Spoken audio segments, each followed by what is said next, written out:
പ്രിയപ്പെട്ട വിദ്യാർത്ഥികളെ, LBSൻ്റെ അഡ്മിഷന് വേണ്ടി വെയിറ്റ് ചെയ്യുന്ന വിദ്യാർത്ഥികൾക്കുള്ള വീഡിയോ ആണിത്.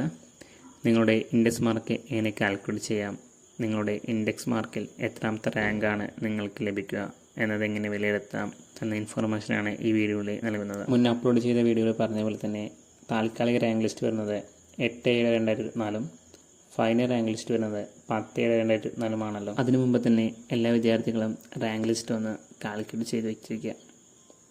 അതിനായി കഴിഞ്ഞ വർഷത്തെ ഒരു സൈറ്റാണ് ഉപയോഗിക്കുന്നത്. ഡിസ്ക്രിപ്ഷനിൽ ലിങ്ക് നൽകിയിരിക്കും. നമ്മുടെ ഇൻഡെക്സ് മാർക്ക് കാൽക്കുലേറ്റ് ചെയ്യുന്നത് എങ്ങനെയാണെന്ന് വെച്ചാൽ, സെക്കൻഡ് ഇയറിൽ ബയോളജി, കെമിസ്ട്രി, ഫിസിക്സ് 120 ടോട്ടൽ എടുത്ത് അതിനെ 1.2 കൊണ്ട് ഡിവൈഡ് ചെയ്യുക.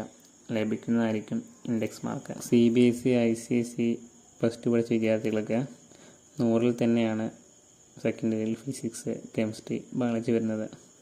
ആയതുകൊണ്ട് അവർക്ക് അത് തന്നെ ആയിരിക്കില്ല ഇൻഡെക്സ് മാർക്ക്.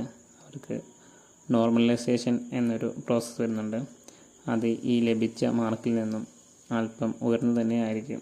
ഓക്കെ, ഇനി നമ്മുടെ വീഡിയോയുടെ ഡിസ്ക്രിപ്ഷൻ നൽകിയ ലിങ്ക് വഴി നമുക്ക് ഇൻഡെക്സ് മാർക്കിൽ എത്രാമത്തെ റാങ്കാണ് നിങ്ങളുടെ എന്ന് വിലയിരുത്താം. ചെയ്യുമ്പോൾ ഇങ്ങനെ ഒരു മെനു ആണ് ഓപ്പൺ ആവുക. തുടർന്ന് റാങ്ക് ലിസ്റ്റ് എന്നത് പ്രസ് ചെയ്യുക. അതിനുശേഷം ഓപ്പൺ ആവുന്ന വിൻഡോയിൽ റാങ്ക് ലിസ്റ്റ് എന്നതിൽ റാങ്ക് ലിസ്റ്റ് 1 സെലക്ട് ചെയ്യുക. തുടർന്ന് കോട്ടയാണ്, അത് സെറ്റ് മെറിറ്റ് എന്ന് തന്നെ നൽകുക. തുടർന്ന് ഷോ നൽകുമ്പോൾ ഓപ്പൺ ആവുന്ന വിൻഡോയിൽ നിങ്ങളുടെ ഇൻഡെക്സ് മാർക്ക് അനുസൃതമായ റാങ്ക് ലിസ്റ്റ് നൽകിയിരിക്കും. ഒപ്പം ഇൻഡെക്സ് മാർക്കും തുടർന്ന് ഇംഗ്ലീഷ്, ഫിസിക്സ്, കെമിസ്ട്രി, ബയോളജി എന്നിവയുടെ സെക്കൻഡ് ഇയറിലെ 100-ൽ അനുസൃതമായ മാർക്കും നൽകിയിരിക്കും.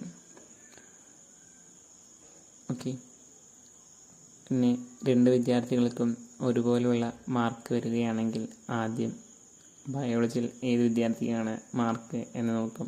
തുടർന്നും ഒരുപോലെ വരികയാണെങ്കിൽ കെമിസ്ട്രിയിൽ ഏത് വിദ്യാർത്ഥിക്കാണ് മാർക്ക് കൂടുതലെന്ന് നോക്കും. തുടർന്ന് ഒരുപോലെ വരികയാണെങ്കിൽ ഫിസിക്സിൽ ഏത് വിദ്യാർത്ഥിയാണ് മാർക്ക് കൂടുതലെന്നും നോക്കും. തുടർന്ന് വരികയാണെങ്കിൽ ടോട്ടൽ മാർക്ക്, അതായത് +2-ൽ ടോട്ടൽ മാർക്ക് ഏത് വിദ്യാർത്ഥിക്കാണ് കൂടുതലെന്ന് നോക്കും. തുടർന്ന് വരികയാണെങ്കിൽ +2-ലെ ഇംഗ്ലീഷിൽ ഏത് വിദ്യാർത്ഥി കൂടുതൽ മാർക്ക് എന്ന് നോക്കും. തുടർന്നും ഒരുപോലെ വരികയാണെങ്കിൽ അവസാനമായി ഏത് വിദ്യാർത്ഥിയാണ് ഏജ് അല്പം കൂടുതലെന്ന് നോക്കും. ഒരു വിൻഡോയിൽ 100 റാങ്കാണ് നൽകിയിരിക്കുക. തുടർന്ന് നോക്കാവുന്നതാണ്. Thank you for watching.